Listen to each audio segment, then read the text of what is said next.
Hello guys! Magluluto tayo ng yang chow for today's video.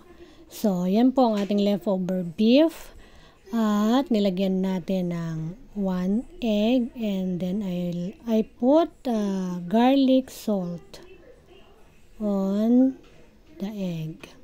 Ayan, halu-haluin lang po natin ang ating leftover giniling na ating gagawing yang chow rice.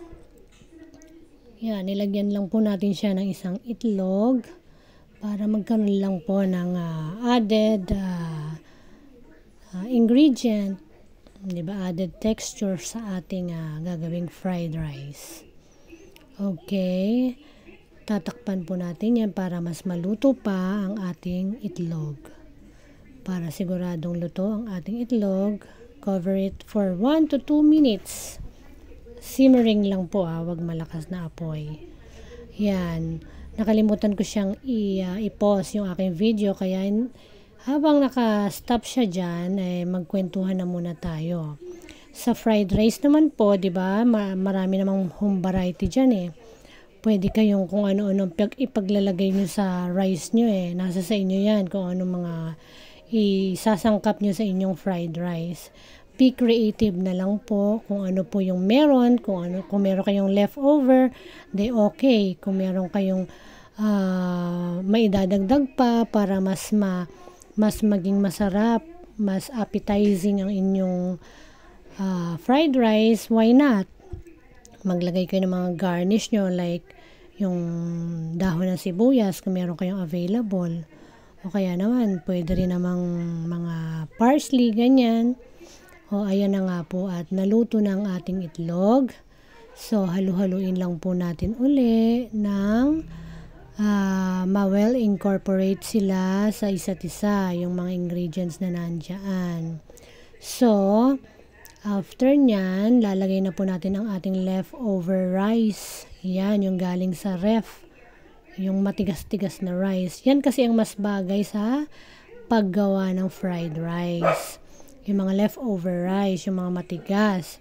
Kasi pag bagong luto, hindi siya magiging fluffy Kaya mas recommended yung galing sa ref. Yan, yung talagang overnight, yung tira nyo the other day. Yan, i-mix nyo na. Yan, sa sobrang tigas, ang hirap ng durugin. So, ang gagawin natin dyan, tatakpan na lang muna natin uli.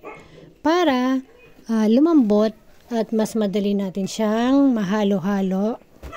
Ayan na nga, lumambot na. At halu-haluin lang natin yan. So, yung ating giniling ay meron na talagang lasa. Pero para mas masarap, dadagdagan na lang natin kasi mas marami naman yung nailagay nating rice.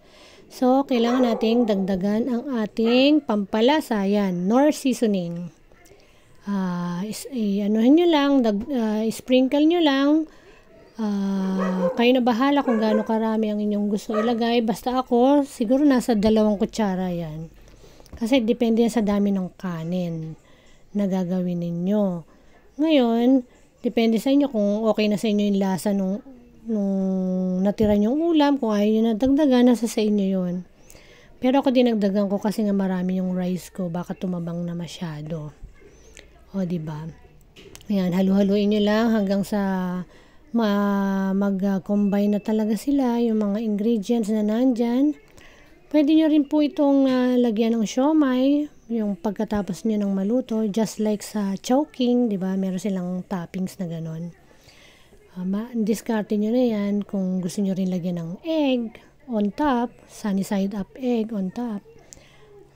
Pagkakainin nyo na siya. So yan, medyo luto na yan guys. Ready to serve na yan. Pwede yan pang lunch, pwede breakfast or dinner. In any time, pwede mo yan kainin.